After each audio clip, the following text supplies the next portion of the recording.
اللہ تعالیٰ یہ ارشاد فرماتا ہے کہ میں تو صرف ایمان لانے والوں کے لیے عذاب سے ڈرانے والا اور ثواب کی خوشخبری دینے والا ہوں۔ محترم دوستو، اس آیت شریفہ میں اللہ تعالیٰ نے اعلان کر دیا ہے کہ یہ صرف ولایت کا فیض ہے، نبوت کا فیض ہے، یہ صرف ان لوگوں کے لیے ہے جو صرف اور صرف اللہ پر، اللہ کے رسول پر اور اس کے خلیفہ پر ایمان لاتے ہیں۔ میرے دوستو، آج کے یہ دنیا ایک تو ابن خالدون سے آج تک جاوید احمد خان جو 2011 میں تقریر کرا تھا کہ مہدی موعود علیہ السلام کے آنے کو بے بنیاد اور محض ایک خیال تصور کر کے لوگوں کو بھٹکایا، کیونکہ جہاں تک علماؤں کا سوال ہے کہ مہدی موعود علیہ السلام کی آمد ضروریات دین سے ہے اور آپ کا آنا برحق ہے، کیونکہ جن لوگوں نے منتظر مہدی ہیں وہ لوگ کچھ امام بخاری اور امام مسلم کی حدیثوں کو پیش کرتے ہیں اور یہ باور کراتے ہیں کہ آج کل کے لوگوں کو کہ امام مہدی کا آنا عیسیٰ علیہ السلام کے ساتھ ہے۔ مختصراً بات یہ ہے کہ ان حدیثوں میں مہدی علیہ السلام کا نام ہی نہیں ہے، بس اس میں امام کا لفظ آیا ہے اور یہ صراحت کے ساتھ آیا ہے کہ وہ امام مہدی ہوگا، جو ان کا خیال ہے۔ ایسی کوئی سندی حدیث نہیں ہے جس سے جو ہے عیسیٰ علیہ السلام اور مہدی علیہ السلام ایک زمانے میں ہوں گے، کیونکہ اس حدیث شریفہ میں 2 حدیث شریف 3 یا 4 حدیثیں ہیں جس میں یہ کہا گیا ہے کہ تمہارا امام تم میں سے ہوگا۔ یہ حدیث کے آخری لفظ ہیں۔ غور طلب بات یہ ہے کہ تمہارا امام تم میں سے ہوگا، اور اللہ کے رسول صلی اللہ علیہ وسلم نے یہ ارشاد فرمایا ہے کہ المہدی منی یخفو اسرا ولا یخفی، مہدی مجھ سے ہے۔ اور اس حدیث شریفہ میں کہا گیا ہے کہ تمہارا امام تم میں سے ہے، یعنی ایک غیر کو امام مہدی تصور کرتے ہیں یہ لوگ اور باور کراتے ہیں کہ یہی امام مہدی ہے، مگر اس جو ہے حدیث میں جو ہے آپ غور کریں گے تو یہ جو ہے بات ہم کو ملتی ہے کہ جو ہے تمہارا امام تم میں سے ہوگا، تو پھر یہاں پہ جو ہے حضور صلی اللہ علیہ وسلم کی حدیث جو ہے بے بنیاد ہو جائے گی، کیونکہ آپ نے فرمایا کہ مہدی مجھ سے ہے، میری ارت سے ہوگا، اولاد فاطمہ سے ہوگا، یعنی ہم سے ہوگا۔ تو پھر یہاں پہ جو ہے یہ حدیث جو ہے ٹکراتی ہے اس حدیث سے، تو یہ امام مہدی نہیں ہو سکتا، اور یہ باور کراتے ہیں کہ جو ہے مہدی علیہ السلام آ کے پوری دنیا میں حکومت کریں گے اور پورے لوگ ایک دین پر متفق ہوں گے۔ تو ہمارا سوال یہ ہے کہ جب مہدی علیہ السلام اس دنیا میں تشریف لائیں گے اور پوری دنیا میں عدل و انصاف بڑھ دیں گے اور جو ہے ظلم و جور کو جو ہے ختم کر دیں گے، تو ہمارا سوال ہے، مہدویوں کا سوال ہے ان سے کہ جب عیسیٰ علیہ السلام نازل ہوں گے تو کس سے لڑیں گے؟ مسلمانوں سے؟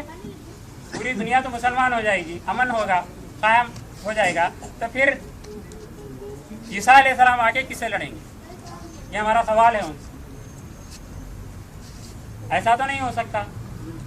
اور دوسری بات یہ ہے کہ ہمارا سوال ان سے یہ ہے کہ بھائی اگر اسلام اس کی اجازت دے، اسلام اگر اس کی اجازت دے تو آپ کا کیا ذہن تصور کر سکتا ہے یا مان سکتا ہے کہ اگر 2 مسلمان ایک کمزور آدمی پر حملہ کریں گے تو آپ کیا کہیں گے؟ کیا اسلام اس کی اجازت دے گا؟ آپ خود کہیں گے کہ بھائی کیسے لوگ ہیں کہ 2 طاقتور مل کے جو ہے ایک جو ہے کمزور پر وار کرتے ہیں، تو کیا نعوذ باللہ اللہ کو اتنا کمزور سمجھے ہیں کہ ایک دجال کو مارنے کے لیے 2 خلیفوں کو اللہ تعالیٰ مابوس کرے گا؟ اللہ تعالیٰ مابوس کرے گا 2 خلیفوں کو؟ ایک تو عیسیٰ علیہ السلام اور دوسرے مہدی علیہ السلام. اب جب دونوں مل کے ایک دجال کو ماریں گے, اللہ کے ایک دشمن کو ماریں گے, مسلمانوں کے ایک دشمن کو ماریں گے, یہ بے بنیاد پہ اصل بات ہے.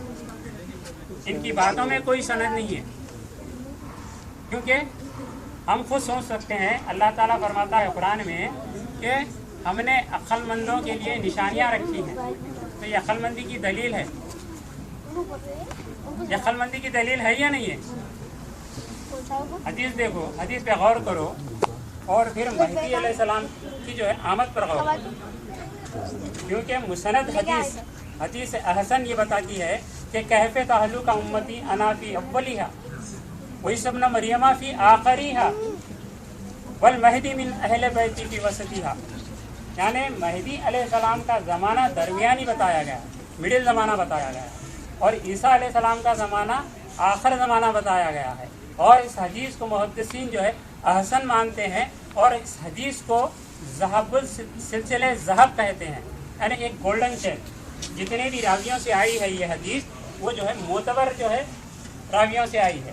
تب اس حدیث کو ہم جو ہے سامنے رکھیں گے اور حضور صلی اللہ علیہ وسلم کی پیشین گوئی کو ہم سامنے رکھیں گے تو یقیناً مہدی علیہ السلام درمیانی مدت میں آئیں گے, آخری زمانے میں نہیں آئیں گے, کیونکہ آخری زمانے میں آنا بے بنیاد ہے. اسی لیے اب جیسا کہ جو ہے اقتداء کا مسئلہ ہے, ایک سوال ہوا تھا میرے سے 5 سال پہلے, پھر اسی کو دہرا دیتا ہوں. کیا اللہ تعالیٰ ان کی نمازوں کو جو ہے قبول نہیں کرے گا؟ کیا وہ مسلمان نہیں ہیں؟ تو بے شک اللہ تعالیٰ ہر ایک کے دل کے بھید کو جاننے والا ہے. ہم اس بات سے واقف ہیں کہ اللہ کے رسول صلی اللہ علیہ وسلم نے فرمایا کہ ابلیس کثیر العلم کثیر العباد اور نہایت ہی خوبصورت. ابلیس کے بارے میں جو کہا گیا کہ وہ بہت ہی خوبصورت تھا, بہت ہی عبادت گزار تھا. اس کے مقابلے میں جو ہے اس دور میں کوئی عبادت نہیں کرتے تھے, اور وہ زیادہ جاننے والا. تو جب اللہ تعالیٰ نے آدم علیہ السلام کے جسد کو بنایا اور اس میں اپنی روح پھونکی, یہ بات تو عام ہے, آپ سبھی جانتے ہیں. تمام فرشتوں کو حکم دیا کہ آدم کے آگے سجدہ کرو. تو میرے دوستو غور کرنے والی بات ہے یہاں پہ. 100% اگر ہم غور کریں گے تو اقتداء کے مسئلے کو سمجھیں گے. اگر ہم غور نہیں کریں گے تو نہیں سمجھیں گے, کیونکہ 7 آسمان پر وہ معروف تھا. ابلیس جو ہے 7ویں آسمان پہ معروف تھا. جب پہلے آسمان پہ اس کی سیر ہوتی تھی, جب وہ پہلے آسمان پہ جاتا تھا فرشتوں کے قریب ملنے کے لیے, تو اس کو کہا جاتا تھا ھذا عابد. شیطان کو بولتے تھے فرشتے ھذا عابد, یہ عابد ہے. جب دوسرے آسمان پہ اس کی سیر ہوتی تو اس کو کہا جاتا تھا ھذا زاہد. اور جب تیسرے آسمان پہ جاتا تھا تو اس کو کہا جاتا تھا ھذا عارف, یہ عارف ہے. جب چوتھے آسمان پہ اس کی سیر ہوتی تو اس کو کہا جاتا تھا ھذا ولی. یہ روایت کیا ہے, میں اپنی طرف سے نہیں بول رہا ہوں.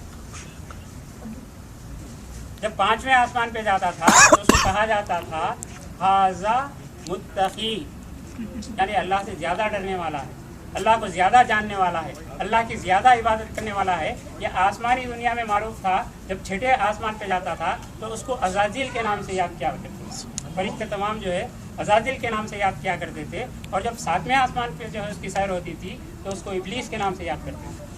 یہ حدیث میں آیا.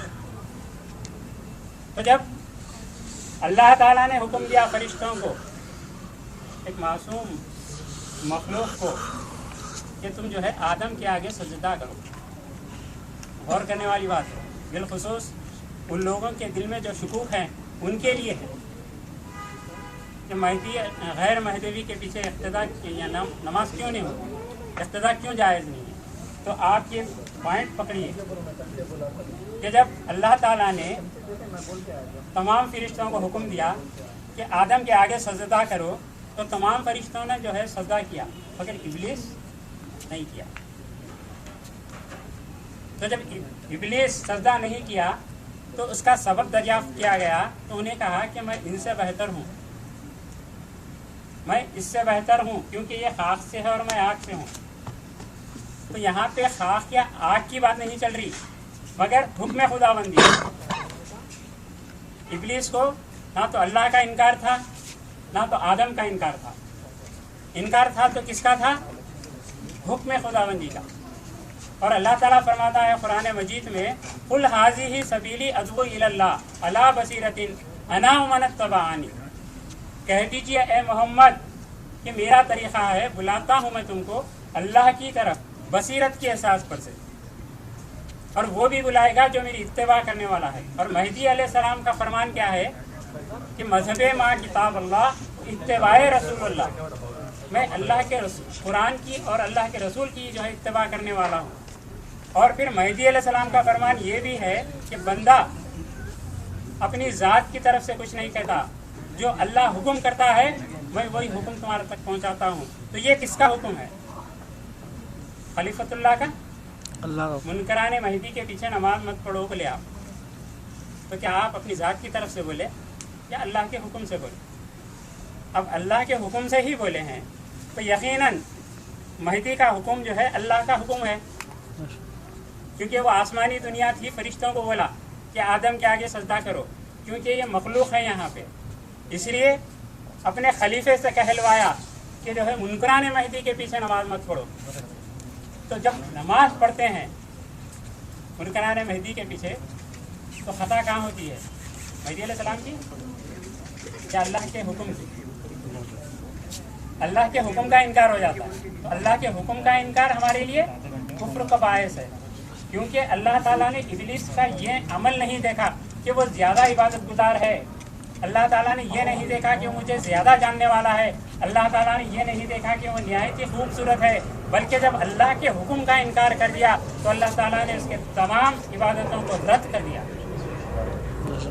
رد کرا اور کہا کہ یہ لعنتی ہے. تو جیسے ہی اللہ نے لعنت بھیجی تو تمام فرشتوں نے بھی لعنت بھیجی. اللہ نے یہ نہیں کہا فرشتوں کو کہ اس پہ لعنت بھیجو. جب اللہ نے لعنت بھیجی تو فرشتوں نے لعنت بھیجی. تو جب دنیا میں مخلوق آئی اور شیطان کے بارے میں سنا تو ہم بھی لعنت بھیجنا شروع کر. تو یہ کس کے اوپر لعنت بھیجی جا رہی؟ اللہ کے حکم کا انکار کرنے والے پہ. اور پھر ہم خود اللہ کے حکم کا انکار کرنے والے کے اوپر لعنت بھیجتے ہیں اور پھر انہی کے پیچھے نماز پڑھتے ہیں. یہ کیا مسئلہ ہے؟ نہیں پوائنٹ کی بات ہے یا نہیں ہے؟ لعنت بھیج رہے ہیں ہم اللہ کے حکم کے انکار کرنے والے پر. اب جو اللہ کے حکم کا انکار کرتا ہے وہ کس کی اتباع کرتا ہے؟ شیطان کی اتباع کرتا ہے. اور شیطان کی اتباع کرنے والے کے پیچھے نماز پڑھتے. یا تو آؤٹ ہو جاؤ، جیسا ہمارے جو ہے ابھی انور بھائی نے بولا، یہ بہانے نہیں چلتے. آنا ہے تو ادھر آ جاؤ، جانا ہے تو ادھر چلے جاؤ. تو یہ دھوکہ کس کو دے رہے ہیں؟ اللہ کو دے رہے ہیں. تو دوستوں سے گزارش ہے کہ میں تو بہت کچھ بولنے والا تھا مگر وقت کا تقاضا ہے. میں اس تقریر کو ختم کرتا ہوں کیونکہ مجھے بھی بھوک لگ رہی ہے. آخر دعوانا الحمدللہ رب العالمین. بہت اچھا سبحان